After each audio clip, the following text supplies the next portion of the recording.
Hello guys, welcome to this channel. On this video I'm going to show you guys how to send photos on Google Chat. So let's get it on.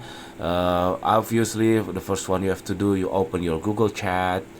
Wait, this is my Google Chat, and then find the chat you want to send photos. For instance, I will chat with Amber for my chatbot, and then over here on the left bottom you can see the plus icon. You just click that one, and then here you can choose photos. After you click photos, you can choose which photo you want to send. For instance, I will send